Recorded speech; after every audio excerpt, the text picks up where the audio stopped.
Hello guys, welcome to the biology class. So we were studying the chapter heredity और आज हम पढ़ेंगे Mendel experiment को। तो हमने पिछले वीडियो में इनहेरिटेंस और वेरिएशन की बात शुरू करी थी। तो what is inheritance and what is variation? तो हमने कहा था कि कैरेक्टर का ट्रांसफर होना इज कॉल्ड एज इनहेरिटेंस। तो सबसे पहले आज तो हम जानते हैं कि डीएनए वो सब्सटेंस है जो एक जनरेशन से दूसरी जनरेशन में ट्रांसफर होता है, बट एक समय ये बात अननोन थी। तो सबसे पहले किसने ये बात करी या कहाँ से ये शुरुआत हुई कि हेरिडिटी होता क्या है, हेरिडिटी का बेसिस क्या है? तो आज हमें वो पढ़ना है। तो हेरिडिटी के बारे में सबसे पहले बात करी जिस साइंटिस्ट ने, उनका नाम था मेंडल। तो इनका पूरा नाम था जॉन ग्रेगर मेंडल और इन्होंने जो काम किया वो किया बेटा पी प्लांट में। देखो, जब भी हम कोई प्रूफ देते हैं तो उस प्रूफ के लिए एक एक्सपेरिमेंट होता है। तो हमें वही चीज़ पढ़नी है यहाँ पे कि इन्होंने इनहेरिटेंस के बारे में बात करी कि अच्छा इनहेरिटेंस होता है, क्या चीज़ ट्रांसफ़र होती है। तो हम इनके एक्सपेरिमेंट को पढ़ेंगे। अपने काम की वजह से इनको फादर ऑफ क्लासिकल जेनेटिक्स कहा जाता है। तो जब हम हेरिडिटी की स्टडी करते हैं और वेरिएशन की स्टडी करते हैं तो यही स्टडी जेनेटिक्स कहलाती है। तो he is called as father of genetics and he worked on pea plant. तो पी प्लांट का जो साइंटिफिक नेम है वो होता है पाइसम सटाइवम। ओके, अब मेंडल ने पी प्लांट को ही क्यों चूज किया? तो मेंडल ने पी प्लांट को इसलिए चूज किया क्योंकि पी प्लांट अपनी लाइफ साइकिल को 6 महीने में कंप्लीट कर सकता है। 6 महीने में कंप्लीट करने का मतलब यह है कि एक साल में उसकी 2 जनरेशन को स्टडी किया जा सकता है। दूसरा, पी प्लांट बाइसेक्सुअल होते हैं। बाइसेक्सुअल मतलब यू नो दैट मेल और फीमेल सेक्स ऑर्गन दोनों एक ही फ्लावर में प्रेजेंट है। ये सेल्फ पॉलिनेटेड होते हैं, बट हम जब चाहे इनको क्रॉस पॉलिनेशन कर सकते हैं। ओके, तीसरा, contrasting traits are visibly present. अब मेंडल के पी प्लांट को सेलेक्ट करने के पीछे बहुत बड़ा कारण ये था कि पी प्लांट में there were 7 pair of contrasting trait. Contrasting का मतलब होता है एक दूसरे के अपोजिट।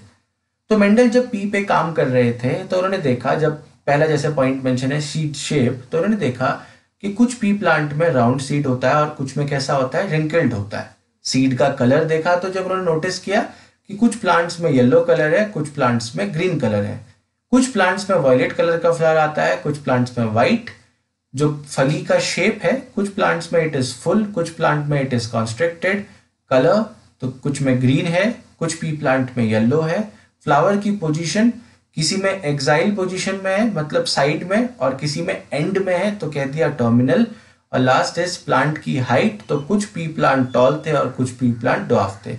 तो अगर आप डायग्राम भी देखेंगे तो ये कैरेक्टर्स आपको आसानी से बाहर से दिख जाते हैं और आप डिफरेंस आसानी से पहचान सकते हैं। तो इनमें 7 पेयर ऑफ कॉन्ट्रास्टिंग ट्रेट थे, इसलिए इन्होंने पी प्लांट पे काम किया।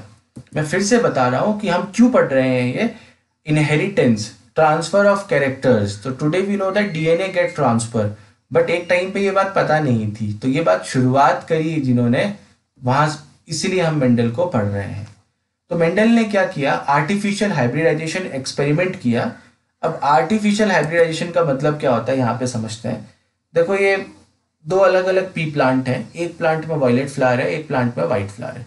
अब आर्टिफिशियल हाइब्रिडाइजेशन का मतलब ये होता है बेटा कि दोनों फ्लावर बाइसेक्सुअल हैं। तो इन्होंने एक में क्या किया, एक वायलेट वाले में सारे के सारे पॉलन को रिमूव कर दिया। तो जितने भी एंथर थे सबको हटा दिया। तो बेटा अब इसमें क्या बचेगा, अगर एंथर हटा दिया तो इसमें सिंपली क्या बचेगा, इसमें सिर्फ फीमेल रिप्रोडक्टिव पार्ट बचेगा, दैट इज पिस्टिल बचा आपका।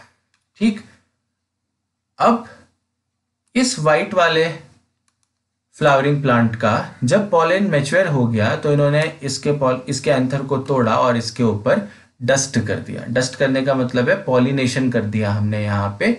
तो क्योंकि हम यहाँ पे खुद पॉलिनेशन कर रहे हैं इसलिए इसको क्रॉस पॉलिनेशन या फिर आर्टिफिशियल पॉलिनेशन भी कहते हैं। तो एक बार पॉलिनेशन हो गया तो इसके स्टिग्मा को बटर पेपर से ढक देते हैं ताकि कोई और पॉलन ना ग्रो हो। तो हमने बेसिकली यहाँ क्या कर दिया बेटा, क्रॉस पॉलिनेशन कर दिया। तो अब इसमें क्या बनेगा, फ्लावर सीड बनेगा, फर्टिलाइजेशन होगा तो सीड बनेगा। तो ये जो पी हम कंज्यूम करते हैं दीज आर बेसिकली सीड, और फिर इन्होंने इसको ग्रो कराया तो इससे क्या हुआ, अगली जनरेशन आ गई। ओके, तो this experiment is called as artificial hybridization. अब मोनोहाइब्रिड और डायहाइब्रिड क्रॉस को हम पढ़ेंगे कि इन्होंने मोनोहाइब्रिड और डायहाइब्रिड क्रॉस किए थे, बट यहाँ पे एक टर्म आता है प्योर लाइन। तो प्योर लाइन का मतलब क्या होता है, ये लास्ट ईयर एक सैम्पल पेपर में पूछा भी गया था।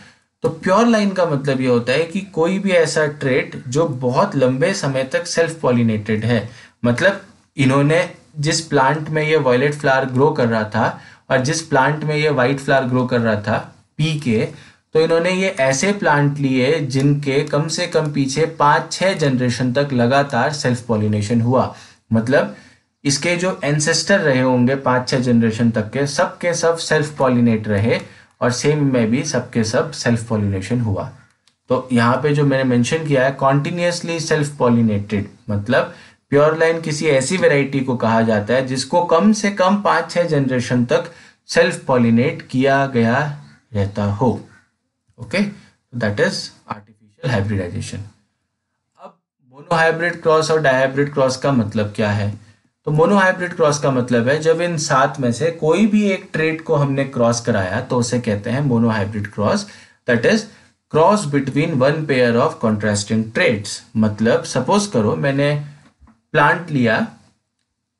प्लांट लिया जिसकी हाइट ड्वार्फ थी, मतलब जिस दोनों की हाइट बराबर थी। सपोज करो ये एक प्लांट है, ये एक प्लांट है, पी प्लांट की बात कर रहे हैं, दोनों की हाइट बराबर है। तो इस प्लांट में कौन सा फ्लावर ग्रो कर रहा है? वॉयलेट कलर का। और इस प्लांट में जो फ्लावर ग्रो कर रहा है वो कौन सा कलर है? व्हाइट कलर है। ओके, तो यहाँ पे क्या है, बाकी सारे फीचर सेम है इनके, खाली कौन सा फीचर अलग है? एक पेयर अलग कर रहा है, मतलब फ्लावर का कलर अलग है, इसमें वॉयलेट है, इसमें व्हाइट है। तो जब हम इन दोनों को क्रॉस कराएंगे तो such a cross is called as monohybrid cross, means cross between one pair of contrasting trait.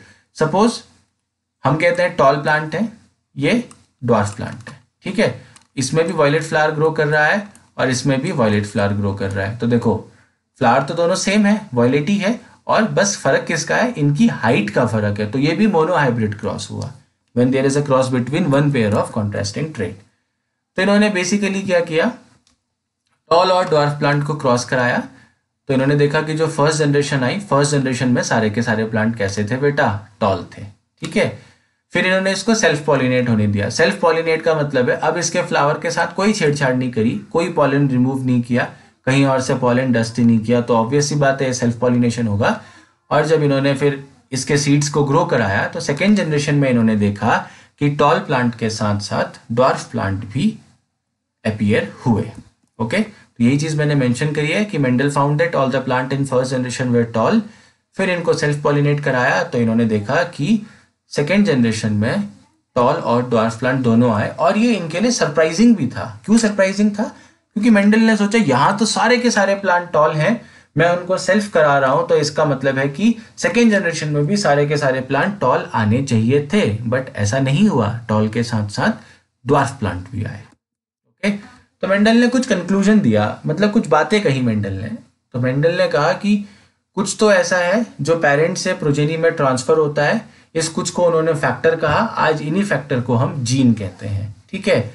और इन्होंने कहा कि जीन बेसिक यूनिट है इनहेरिटेंस की, मतलब अगर एक जनरेशन से दूसरी जनरेशन में कोई चीज ट्रांसफर हो रही है तो बेसिकली जीन्स ट्रांसफर हो रहे हैं। और जीन्स हमेशा किस में अकर करते हैं? पेयर में अकर करते हैं, ठीक है। जीन्स के अलग अलग फॉर्म को अलील कहा इन्होंने। अब इसका मतलब क्या है? अलील का मतलब समझने के लिए आपको यही डायग्राम फिर से देखना पड़ेगा। अब सपोज करो कोई जीन है बेटा जिसकी वजह से स्टेम की हाइट बनती है, या तो जैसे हमारा ही होता है ना कि अगर पेरेंट्स में कोई किसी की हाइट ज्यादा है और आपकी हाइट भी ज्यादा है तो कहते हैं ना कि फादर के जीन्स आए हैं या फादर का डीएनए है। तो सीधी सी बात है, जीन कोई जगह है क्रोमोसोम में।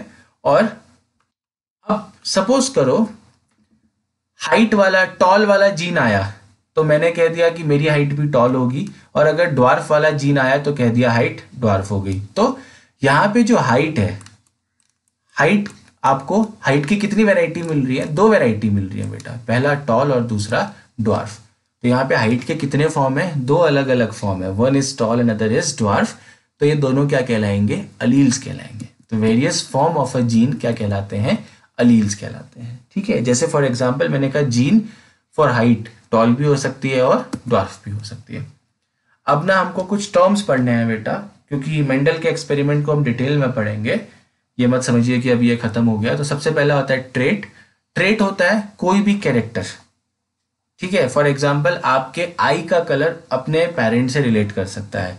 आपके स्किन का कुछ कलर होगा, ठीक है, आपकी कुछ हाइट होगी, आपके नोज का कुछ डिजाइन होगा, तो ये सारे फीचर्स क्या कहलाते हैं, ट्रेड्स कहलाते हैं। Okay, allele, various forms of allele located at same position on the homologous chromosome. ये डेफिनेशन थोड़ी हाई फाई है। अलील को खाली ऐसे समझते हैं, 10th के लेवल पे समझने के लिए ऐसा है कि हमारी बॉडी में 46 क्रोमोसोम है और 46 क्रोमोसोम दो दो के पेयर में होते हैं, तो टोटल 23 पेयर बनते हैं। अब हर पेयर, ये जो पेयर है, इन पेयर को होमोलोगस क्रोमोसोम कहा जाता है। सपोज करो हाइट की हम बात करते हैं, तो टॉल वाला जो जीन होगा या अलील होगा वो इस क्रोमोसोम में है और ड्वार्फ वाला इस क्रोमोसोम में। तो अगर मेरी बॉडी में अपने पेरेंट से टी वाला आया तो मेरी हाइट टॉल होगी, और अगर ड्वार्फ वाला आया तो मेरी हाइट छोटी हो जाएगी। ओके, तो अब यहाँ पे एक टर्म आता है, अलील कैन बी डोमिनेंट और रेसेसिव। अब डोमिनेंट और रेसेसिव समझना है। डोमिनेंट का मतलब होता है कोई भी ऐसा ट्रेट जो अपने आप को एक्सप्रेस करता है, कहते हैं ना इसका नेचर बहुत डोमिनेटिंग है, अपनी ही बात चलाते हैं। तो डोमिनेट का मतलब है जो अपने आप को एक्सप्रेस करेगा। तो जैसे फॉर एग्जाम्पल आपने देखा कि जब टॉल और ड्वार्फ को क्रॉस कराया तो फर्स्ट जनरेशन में सारे के सारे टॉल प्लांट आए, ड्वार्फ तो कहीं आया ही नहीं। तो टॉल कैसा था, टॉल ने अपने आप को एक्सप्रेस किया, अपनी ही चलाई, तो हमने कहा टॉल कैसा था, डोमिनेंट था। ओके, ऐसे ही रेसेसिव किसे कहेंगे, जो छुपा हुआ रहता है, तो हम उसको कहते हैं recessive trait, that is dwarf यहाँ पे रेसेसिव था। ओके, तो टॉल को हमेशा जो डोमिनेंट कैरेक्टर होता है उसको उस कैरेक्टर के फर्स्ट लेटर से दिखाया जाता है। जैसे हमने कहा कि हमने टॉल प्लांट को क्रॉस कराया था किसके साथ, ड्वार्फ प्लांट के साथ। तो जो टॉल होगा, टॉल प्लांट है, उसको हमेशा किससे दिखाएंगे, उसके फर्स्ट लेटर से, कैपिटल फॉर्म में। तो टॉल में फर्स्ट लेटर क्या है, टी, तो उसका कैपिटल क्या हो गया, हमने टी से दिखाया। ड्वार्फ को उसी टॉल के स्मॉल लेटर से दिखाते हैं, तो तभी मैंने यहाँ पे स्मॉल टी और यहाँ पे कैपिटल टी लिखा है।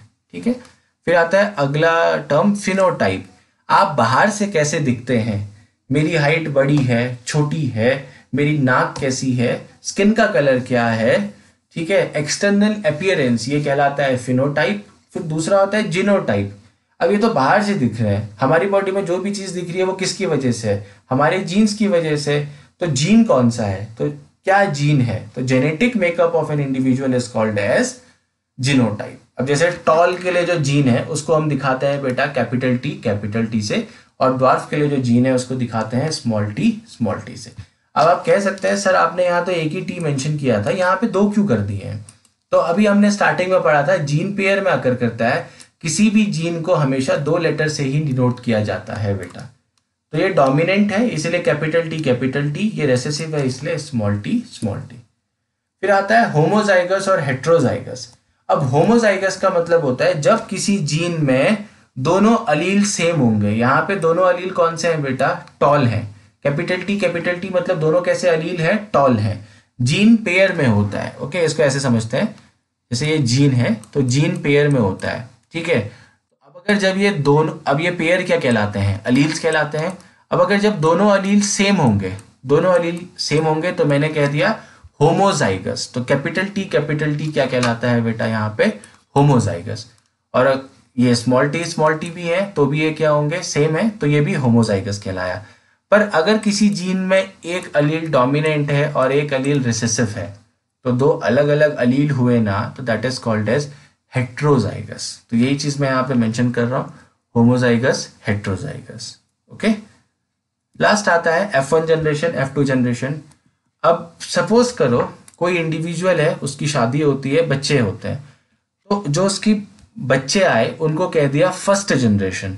अब उनके जो बच्चे आएंगे उन्हें कह दिया सेकेंड जनरेशन, उनके नेक्स्ट जो आएंगे उन्हें थर्ड कह दिया। तो यहाँ पे जब हम पी प्लांट की बात करें तो ये पेरेंट थे, ठीक है, टॉल और ड्वार्फ, क्रॉस कराया, सीड्स आए, सीड्स को खेतों में डाला, प्लांट ग्रो किए, तो वो जो ग्रो करके प्लांट आए उनको कह दिया first generation, that is F1। ऐसे ही फिर इनको सेल्फ कराया, इनसे जो पॉपुलेशन आई उनको क्या कह दिया, सेकेंड जनरेशन। इनसे जो आती उनको कह दिया थर्ड जनरेशन, उसके नीचे जो आती fourth, and this keeps on increasing. तो यही है आपका F1 और F2 generation. That is all for today. Please watch this video carefully. Doubt होता है तो पूछो। Thank you.